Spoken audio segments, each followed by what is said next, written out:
নমস্কার বন্ধুরা, আজকে একটা অতি সাধারণ রেসিপি নিয়ে চলে এসেছি। আলু চিংড়ি দিয়ে তরকারি।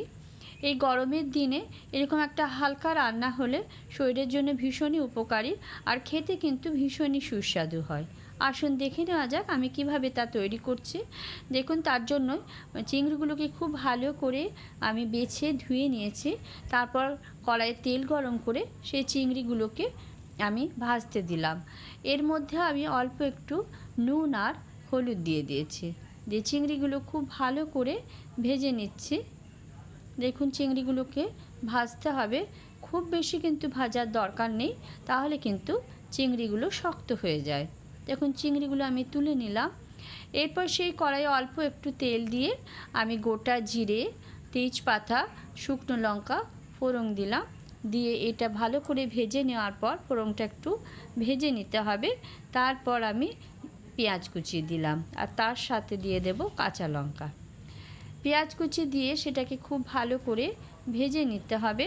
দেখুন, গ্যাসের ফ্লেম কিন্তু আমি কমিয়ে রেখেছি।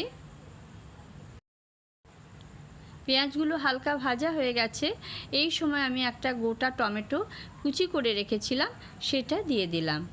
এবার টমেটো দিয়ে পেঁয়াজটা একটু ভালো করে ভেজে নেব।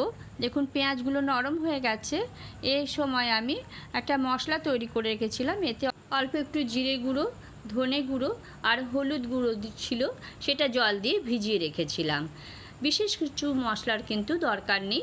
দেখুন, অল্প একটু কাশ্মীরি লঙ্কা দিলাম। কাশ্মীরি লঙ্কাটা দেওয়ার জন্য কালারটা সুন্দর হয়, সেই জন্য দিলাম। দিয়ে মশলাটা খুব ভালো করে কিন্তু কষে নিতে হবে। দুটো মাঝারি সাইজের আলু দেখুন এরকম চারকোনা করে আমি কেটে রেখেছিলাম, সেটা দিয়ে ভালো করে মশলাটা কষে নিচ্ছি। ওপর থেকে অল্প একটু স্বাদ মতো নুন দিয়ে দিলাম। নুনটা দিয়ে আবার ভালো করে আলুগুলো কষে নেব। যত ভালো করে কষবেন তরকারির স্বাদ কিন্তু সব সময় ভালো হয়।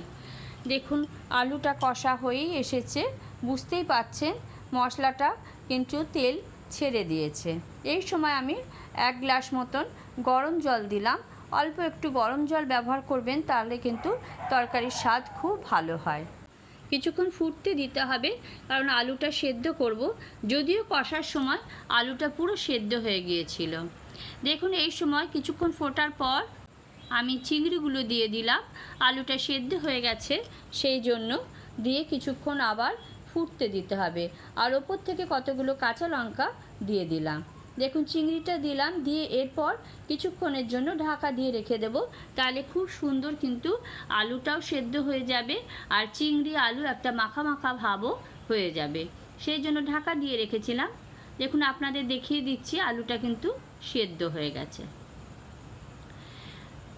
এই সময় দেখুন, গ্যাসটা আমি কিছুক্ষণ ফোটার পরই বন্ধ করে দেবো। আমার রেডি হয়ে গেছে আলু চিংড়ির তরকারি।